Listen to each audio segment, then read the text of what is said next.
Okay, I think we're live now, Alexis. We've got Diversity United coming up on March 11th to 13th. This is our second International Kinesi online conference, and we really hope you'll join us and be part of it.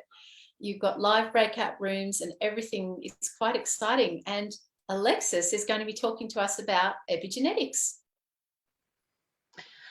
Right. So epigenetics in itself is just an absolutely huge subject, right?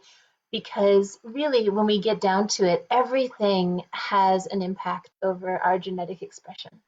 It's the environment that we're in, it's the food that we eat. But the bit that really fascinates me is the impact of our emotions and of energy on our genetic coding. And so a couple years ago, I became really fascinated with the idea of, I was looking into transgenerational trauma, which is when we have trauma that seems to be passed down from one generation to another.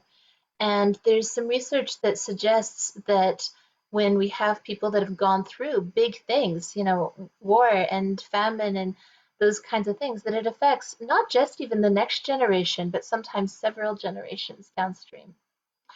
And so I began really getting into this. And then when the other guys that are part of Novative contacted me about doing this as part of our collaborative workshop for last year, I jumped at the opportunity to write a little bit about this subject. And so I spent a year just really researching and writing and trying to understand everything that I could about this. So because we only have a little bit of time at the conference to get into it, really I'm focusing on a couple specific things.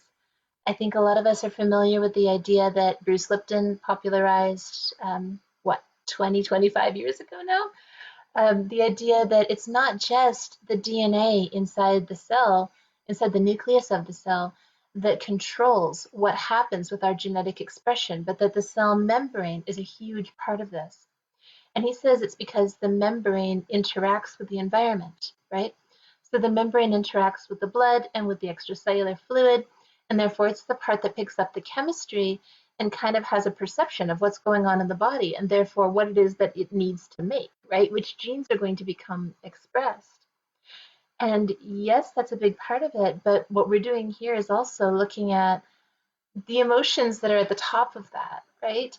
And not just the emotions, but the frequency of emotion, the frequency and the vibration of my experience of the outside world.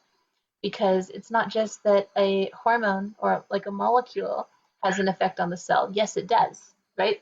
But also that molecule has an electromagnetic field, and my cells are picking up that field as well.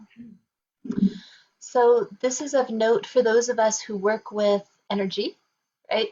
And who work to balance out emotional states. What I feel like this does for us is create a sense of agency and some power in our lives, because we can't change our genes, right?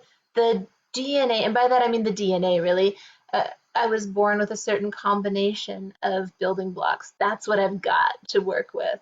However, we change constantly the way that those genes are being expressed. Your body is constantly choosing to turn some on, turn others off, right?